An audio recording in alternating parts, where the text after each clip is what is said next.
நிறைவற்று மறைவற்ற மிகுந்த நல் குடும்பங்களாய் ஜெபம் செய்து செழித்திடும் சீர்மிகு குடும்பங்களாய் ஜெபம் செய்து செழித்திடும் சீர்மிகு குடும்பங்களாய் எங்கள் குடும்பங்கள் வாழ்ந்திட வளர்ந்திட அருள் செய்யும் திரு குடும்பம். எங்கள் குடும்பங்கள் வாழ்ந்திட வளர்ந்திட அருள் செய்யும் திரு குடும்பம். தெய்வீகம் கமழ்ந்திடும் திரு குடும்பம் எங்கள் பாதுகாவலானது. தினம் தினம் அதன் புகழ் பாடுவோம், நன்றி கூறி நாளும் வாழ்த்துவோம். அஞ்சாதே, நான் உன்னுடன் இருக்கிறேன். கலங்காதே, நான் உன் கடவுள். நான் உனக்கு வலிமை அளிப்பேன், உதவி செய்வேன். என் நீதியின் வலக்கரத்தால் உன்னை தாங்குவேன். எசாயா அதிகாரம் 41 இறைவார்த்தை 10. அன்புள்ள கணவன், பண்புள்ள மனைவி, கீழ்ப்படியும் பிள்ளைகள், இவையே திருக்குடும்பத்தின் ஆணிவேர். பண்பான கணவருக்கும் பண்பற்ற கணவருக்கும் என்ன வித்தியாசம் தெரியுமா? பண்பற்ற கணவன் வாயை மூடு என்று மனைவியை திட்டுவார். பண்பான கணவர், நீ அமைதியா இருக்கும்போது எவ்வளோ அழகா இருக்க தெரியுமா என்பார். ஓவியன் ஒருவனுக்கு உலகில் தலை சிறந்த ஓர் ஓவியம் வரைவதற்கு நீண்ட நாள் ஆசை. எனவே சிறந்த ஒரு பொருளையும் இடத்தையும் தேடி அலைந்தான். அப்போது ஒரு குருவை சந்தித்து உலகில் சிறந்த உயர்ந்த பொருள் எது என்று கேட்க அவர் விசுவாசம் என்றார். பின் ஒரு இராணுவ வீரரிடம் கேட்க அவர் அமைதி சமாதானம் என்றார். மூன்றாவதாக ஓர் இளம் பெண்ணிடம் கேட்க அவள் அன்பு என்றாள். வீட்டிற்கு திரும்பி வருகிறான். அப்போது பிள்ளைகளின் கண்களில் விசுவாசத்தையும் நடத்தையில் கீழ்ப்படிவையும், தன் மனைவியின் கண்களில் அன்பையும், அணுகுமுறையில் பண்பான பணிவையும், இவ்வாறு வீட்டில் அமைதியையும் பார்க்கிறான். எனவே குடும்பமே உலகில் தலை சிறந்த பொருள் என உணர்ந்து தம் குடும்பத்தையே ஓவியமாக வரைகிறான். திருமணத்தால் குடும்பம் அமைகின்றது. குடும்பத்தில்தான் மனித வாழ்வு மலர்கின்றது. அந்த மலர்வுக்கு அன்பே அடிப்படை காரணமாக அமைகிறது. அன்பை அடிப்படையாக கொண்டு வாழ்கின்ற குடும்பத்தை இறைவன் நிறைவாக ஆசீர்வதிக்கின்றார். இப்படியாக அன்பில் கட்டப்பட்டு பாசத்தில் உருவாக்கப்பட்டு மனித வாழ்வு மலர்ந்த குடும்பமாக வாழ்ந்ததுதான் திருக்குடும்பம். நல்லதொரு குடும்பம் பல்கலைக்கழகம். குடும்பம் ஒரு கோயில், குடும்பம் ஒரு மலர்த்தோட்டம், குடும்பமே இறைவன் வாழும் இல்லம், குடும்பம் ஒரு சின்ன சமுதாயம், குடும்பம் கடவுளின் கொடை என்று சொல்லி கொண்டிருக்கிறோம்.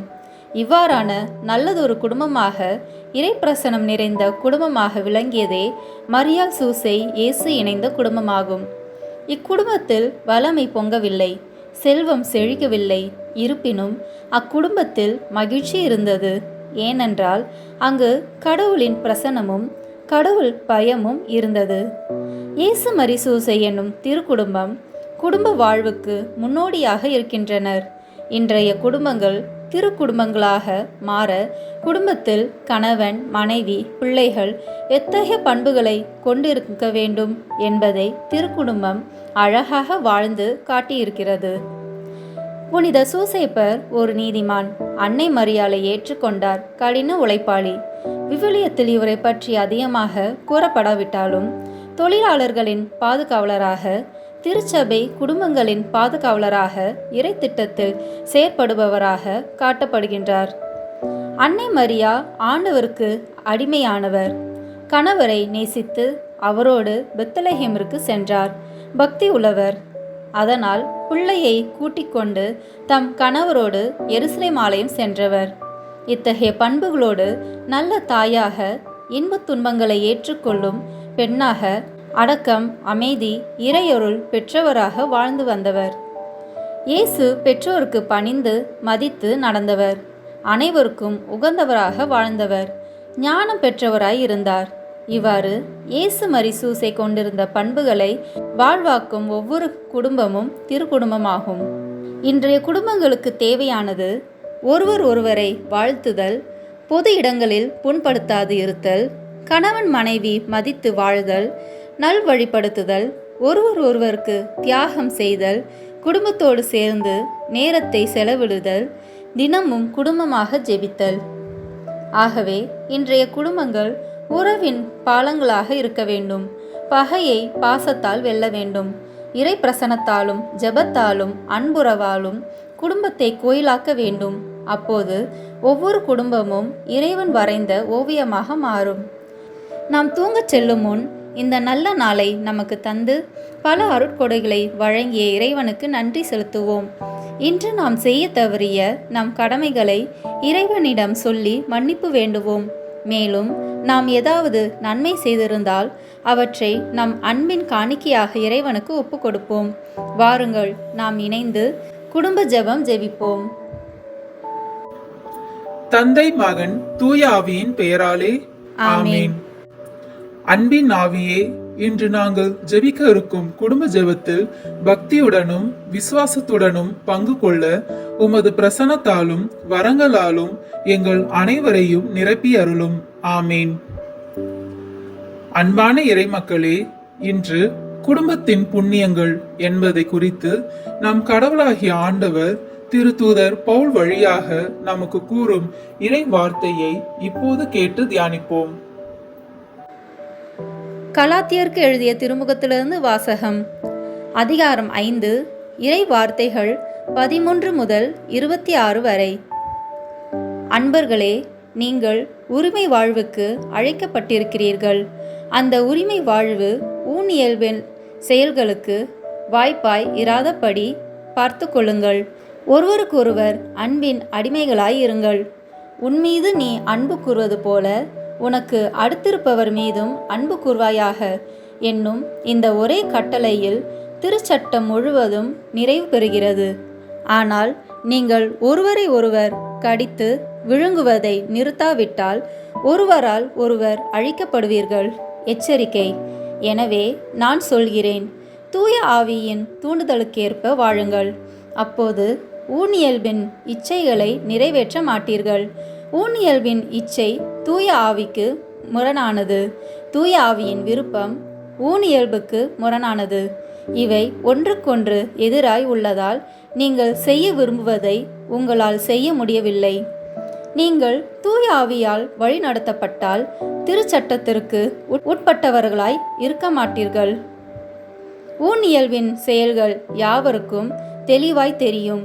அவை பரத்தைமை, கெட்ட நடத்தை, காமவெறி, சிலை வழிபாடு, பில்லி சூனியம், பகைமை, சண்டை, சச்சரவு, பொறாமை, சீற்றம், கட்சி மனப்பான்மை, பிரிவினை, பிளவு, அழுக்காறு, குடிவெறி, களியாட்டம் முதலியவை ஆகும். இத்தகையவற்றில் ஈடுபடுவோர் இறை ஆட்சியை உரிமை பேராக அடைவதில்லை என்று நான் ஏற்கனவே சொன்னேன். அதையே இப்போதும் மீண்டும் சொல்கிறேன். ஆனால் தூய ஆவியின் கனியோ அன்பு, மகிழ்ச்சி, அமைதி, பொறுமை, பரிவு, நன்னயம், நம்பிக்கை, கனிவு, தன்னடக்கம் என்பவை ஆகும். இவையுள்ள இடத்தில் திருச்சட்டத்திற்கு இடமில்லை. கிறிஸ்து இயேசுவுக்கு உரியவர்கள் தங்கள் ஊனியல்பை அதன் இழி உணர்ச்சிகளோடும் இச்சைகளோடும் சேர்த்து சிலுவையில் அறைந்து விட்டார்கள். தூய ஆவியின் துணையால் நாம் வாழ்கிறோம். எனவே அந்த ஆவி காட்டும் நெறியிலேயே நடக்க முயல்வோம். வீண் பெருமையை தேடாமல், ஒருவருக்கொருவர் எரிச்சல் ஊட்டாமலும், ஒருவர் மீது ஒருவர் பொறாமைப்படாமலும் இருப்போமாக. ஆண்டவரின் அருள்வாக்கு. இறைவனுக்கு நன்றி. இப்போது வாசிக்க கேட்டவற்றை பற்றி சில வினாடிகள் மௌனமாய் தியானித்து அவ்வார்த்தைகளுக்கு ஏற்ப நாம் இன்று வாழ்க்கை நடத்திருக்கிறோமா என்று ஆன்ம சோதனை செய்வோம்.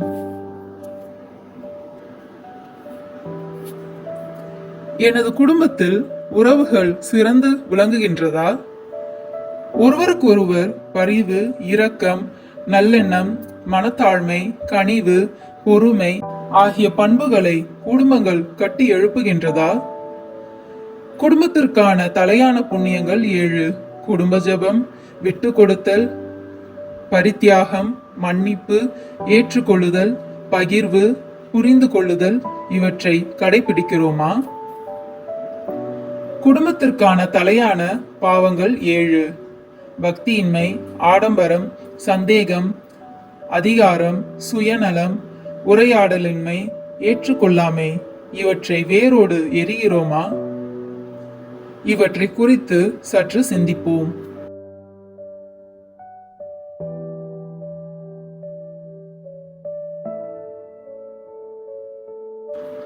ஆன்ம சோதனை செய்த நாம் நமது குற்றங்களுக்காக மனக்கசிந்து மன்னிப்பு கேட்போம். என் இறைவா, நன்மை நிறைந்தவர் நீர், அனைத்துக்கும் மேலாக அன்புக்கு உரியவரும் நீரே. என் பாவங்களால் உம்மை மனநோக செய்துவிட்டேன். ஆகவே நான் குற்றங்கள் பல செய்தேன் எனவும் நன்மைகள் பல செய்ய தவறினேன் எனவும் மனம் நொந்து வருந்துகிறேன். உமது அருள் துணையால் நான் மனம் திரும்பி இனிமேல் பாவம் செய்வதில்லை என்றும் பாவத்துக்கு ஏதுவான சூழ்நிலைகளை விட்டு விலகுவேன் என்றும் உறுதி கொடுக்கிறேன். எங்கள் மீட்பராம் இயேசு கிறிஸ்துவின் பாடுகளின் பயனாக இறைவா என் மேல் இரக்கமாயிரும். உண்மையாய் மனம் திரும்புகிறவர்களுக்கு மன்னிப்பு அளிக்கும் அன்பின் ஆண்டவரே, என் பாவங்களை உணர்ந்து உண்மையாய் மனம் திரும்பி உமது அன்புக்கு கட்டுப்பட்டு வாழ கிருபை தாரும். ஆமென். எல்லாம் வல்ல இறைவன் நம் மீது இரக்கம் வைத்து நம்முடைய பாவங்களை மன்னித்து நம்மை நித்திய வாழ்வுக்கு அழைத்துச் செல்வாராக. ஆமேன். இப்போது நம் குடும்பங்களை ஆண்டவர் திருமுன் அர்ப்பணித்து நன்றி கூறுவோம். கருணையும் அன்பின் செல்வந்தரும் படைப்பின் ஆண்டவருமான இறைவா, நீர் எனக்கு தந்துள்ள அனைத்து ஆசீர்வாதங்களையும் நன்மைகளையும் நினைத்து நான் உமக்கு நன்றி கூறுகிறேன். படைப்பு அனைத்தோடும் சேர்த்து நான் உம்மை துதித்து ஆராதிக்கின்றேன். என் இயேசுவே, இன்று நான் காண்பதையும் கேட்பதையும் சிந்திப்பதையும் செயல்படுத்துவதையும் எதிர்கொள்வதையும் அதற்கு எதுவான அனைத்தையும் என் இதயத்தை பாதுகாப்பவர்களையும் உலகமெங்கும் ஒப்பு கொடுக்கப்படும் திருப்பலியோடு இணைந்து பரிசுத்த அன்னையின் மாசற்ற திரு இருதயத்தின் வழியாக உமக்கு நான் காணிக்கையாக்குகிறேன். என் தாய் தந்தையினுடையவும் முன்னோர்களுடையவும் அனைத்துலக மக்களின் பாவ பரிகாரத்திற்காகவும் கொடும்பாவிகளின் மனமாற்றத்திற்காகவும் உத்தரிக்கின்ற சில ஆன்மாக்களின் மீட்பிற்காகவும் இந்த அர்ப்பணத்தை நீர் ஏற்றருளும். உலக சமாதானத்திற்கும் மறைபரப்பு பணியின் வெற்றிக்கும் இந்தியா மற்றும் அனைத்து நாடுகளுடையவும் குறிப்பாக கடவுளை ஏற்றுக்கொள்ளாதவர்களையும் மனமாற்றுவதற்காக இந்த அர்ப்பணத்தை நீர் ஏற்றருளும். ஏழைகளும் அனாதைகளும் கைவிடப்பட்டவர்களும் நோயாளிகளும் வாழும் அனைவரும் உமது திருவுளத்திற்கு ஏற்புடையவர்களாய் தங்கள் வாழ்க்கை துயரங்களையும் வேதனைகளையும் ஏற்றுக்கொள்ளும் சக்தியை பெற்றுக்கொள்ள நீர் இந்த அர்ப்பணத்தை ஏற்றருளும். அனைத்து மக்கள் சமூகமும் இறை வார்த்தையால் வழிநடத்தப்படவும் இயேசுவை ஏக இரட்சகராக ஏற்று அறிக்கை செய்திடவும் நீர் இந்த அர்ப்பணத்தை ஏற்றருளும். நீர் எனக்கு தந்தவைகளும் தந்து கொண்டிருப்பவைகளும் தர இருப்பவைகளுமான அனைத்து ஆசீர்வாதங்களுக்கும் நன்றி அறிதலாக நீர் இந்த அர்ப்பணத்தை ஏற்றருளும். என் இயேசுவே, உம்மீது நம்பிக்கை கொண்ட எவரும் ஏமாற்றப்படுவதில்லை. பாவியான என் மீது இரக்கமாயிரும். என் பலவீனங்களை மன்னித்து நீர் என்னை ஆசீர்வதித்தருளும். என் வாழ்வை உமக்கு காணிக்கையாக்குகின்றேன். எஞ்சியிருக்கும் என் வாழ்வின் ஒவ்வொரு நிமிடமும் நீர் விரும்புவது போல கழித்திட உமது திவ்ய ஆசீர்வாதங்களை தாராளமாக என் மீது பொழிந்தருளும். என் பெற்றோரையும் சகோதர சகோதரிகளையும் உற்றார் உறவினர்களையும் உடன் பணியாளர்களையும் என்னை வெறுப்பவர்களையும் நான் உம்மிடம் பரிந்துரைப்பவர்களையும் நீர் ஆசீர்வதித்தருளும். அன்பு இதயமும் பரிசுத்தமான மனசாட்சியும் எனக்கு தந்தருளும். பிறருக்கு வேதனையோ வருத்தமோ பெயரை கெடுக்கும் யாதொன்றும் என்னில் இருந்து ஏற்படாதவாறு என் பேச்சுக்களில் கவனத்தோடும் என் செயல்பாடுகளில் விசுவாசத்தோடும் என் செயல்பாடுகளில் விவேகத்தோடும் செயலாற்ற எனக்கு உதவி அருளும்.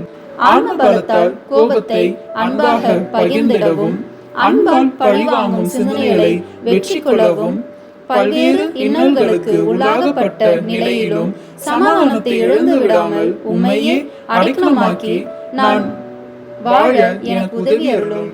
என் இயேசுவே, உம்மை அன்பு செய்யவும் உம்மீதுள்ள அன்பின் பொருட்டு நீர் விரும்பும் எதையும் சந்தோஷமாக ஏற்றுக்கொள்ளவும் எனக்கு ஆற்றல் தாரும். உமது அன்பிலிருந்து என்னை வேறுபடுத்துகின்ற எல்லா விதமான ஊனுடல் பலவீனங்களையும் விசுவாசத்திற்கும் பரிசுத்தத்திற்கும் எதிராக வருகின்ற சோதனைகளையும் மேற்கொள்ள வேண்டிய ஆன்மீக சக்தியை நீர் தந்தருளும். எனது அனைத்து செயல்களிலும் உமது அருளும் ஆசீரும் பொழிதருளும். அனைத்தையும் நன்றாக துவங்கவும் நன்றாக முடிக்கவும் எனக்கு ஆற்றல் தந்தருளும். மரணம் என்னை நெருங்குகையில் அந்த பலவீனமான நேரத்தில் வலுவான சோதனைகள் என்னை வேதனைப்படுத்தும் போது என் இயேசுவே, நீ வந்து எனக்கு உதவிடும். என் ஆன்மாவை ஏற்றுக்கொள்ளவும் வேண்டுகிறேன். ஆமென்.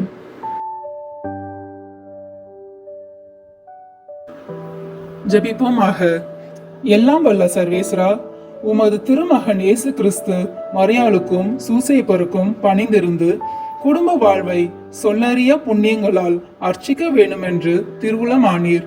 அவருடைய பெயரால் இங்கு கூடியிருக்கும் இக்குடும்பத்தை கண்ணோக்கி பாரும். அத்திரு குடும்பத்தின் முன் மாதிரிகையை இக்குடும்பமும் கண்டு பாவித்து இறுதியில் திரியேக சர்வேஸ்வரனாய் வாழும் உமது நித்திய குடும்பத்திற்கு வந்து சேர அருள் புரியும். உம்மோடு பரிசுத்த ஆவியின் ஐக்கியத்தில் சர்வேஸ்வரனாய் என்றென்றும் வாழ்ந்து ஆட்சி செய்கின்ற எங்கள் ஆண்டவரும் உம்முடைய சுதனமாகிய அது இயேசு கிறிஸ்துவின் வழியாக உம்மை மன்றாடுகிறோம். ஆமீன். இந்த இரவு நேரத்தில் நம்மை இறைவனிடம் ஒப்புக் கொடுப்போம். எல்லாம் வல்ல இறைவா, என் களைப்பை நீக்கி எனக்கு சக்தி அளிக்க இந்த இரவை தந்ததற்காக உமக்கு நன்றி கூறுகின்றேன். இன்றைய நாள் முழுவதும் நான் பெற்றுக்கொண்ட அனைத்து நன்மைகளுக்காகவும் உம்மை போற்றுகின்றேன். என் பாவங்கள் உம்முடைய அளவில்லாத மகிமைக்கும் நன்மைத்தனத்திற்கும் விரோதமாய் இருப்பதால் இவைகளை மன நொந்து வெறுக்கிறேன். என் பாவங்களை எல்லாம் மன்னிக்கும்படி உம்மை பணிந்து வேண்டுகின்றேன். இந்த இரவில் என்னை திடீர் மரணத்திலிருந்தும் தீய கனவுகள் மற்றும் அனைத்து சோதனைகளிலிருந்தும் விடுவித்தருளும். மூவர் இறைவா, என்னை முற்றிலும் உமக்கு அளிக்கின்றேன். குறிப்பாக என் மரண நேரத்தை உமக்கு ஒப்புக் கொடுக்கின்றேன். இப்போதும் எப்போதும் உம் அருள் பிரசனத்தால் என்னை நிரப்பி அருளும். என் இறுதி நேரத்தில் உம்மை சந்திக்க மிக்க ஆவலுடன் எதிர்பார்த்திருந்து என் உயிர் பிரியவும் உம் நித்திய பேரின்ப பாக்கியத்தில் என்னை ஏற்றுக்கொள்ளவும் கருணை புரிந்தருளும். என் ஆத்மத்தையும் சரீரத்தையும் இன்றிரவு உம் அன்பின் கரங்களில் ஒப்புக் கொடுக்கின்றேன். எனக்கு நல்ல தூக்கத்தை தந்து என்னை ஆசீர்வதித்தருளும். என் நல்ல காவல் தூதரே, என் பக்க பலமாக இருந்து என்னை பாதுகாத்தருளும். ஆமீன். நம் திருத்தந்தையின் கருத்துக்களுக்காகவும் நம் குடும்ப கருத்துக்களுக்காகவும் நம் நாட்டு வளர்ச்சிக்காகவும் ஒப்பு கொடுத்து விண்ணுலகில் இருக்கிற எங்கள் தந்தையே, உமது பெயர் தூயதென போற்ற பெறுக. உமது ஆட்சி வருக. உமது திருவுளம் விண்ணுலகில் நிறைவேறுவது போல மண்ணுலகிலும் நிறைவேறுக. எங்கள் அன்றாட உணவை இன்று எங்களுக்கு தாரும். எங்களுக்கு எதிராக குற்றம் செய்வோரை நாங்கள் மன்னிப்பது போல எங்கள் குற்றங்களை மன்னித்தருளும். எங்களை சோதனைக்கு உட்படுத்தாதேயும், தீமையிலிருந்து எங்களை விடுவித்தருளும். ஆமென். அன்னையின் பரிந்துரையை வேண்டி அருள் நிறைந்த மரியே வாழ்க, ஆண்டவர் உம்முடனே, பெண்களுக்குள் ஆசி பெற்றவர் நீரே. உம்முடைய திருவயிற்றின் கனியாகிய இயேசுவும் ஆசி பெற்றவரே. புனித மரியே, இறைவன் தாயே, பாவிகளாய் இருக்கிற எங்களுக்காக இப்பொழுதும் எங்கள் இறப்பின் வேளையிலும் வேண்டிக் கொள்ளும். ஆமென். தந்தைக்கும் மகனுக்கும் தூய ஆவியாருக்கும் மாட்சி உண்டாகுக. தொடக்கத்தில் இருந்தது போல இப்பொழுதும் எப்பொழுதும் என்றென்றும் இருப்பதாக. ஆமென். இந்த வீடியோ உங்களுக்கு பிடிச்சிருக்குன்னா லைக், ஷேர், கமெண்ட் பண்ணுங்க. மறக்காம சப்ஸ்கிரைப் பட்டன் பிரஸ் பண்ணுங்க. தேங்க்யூ.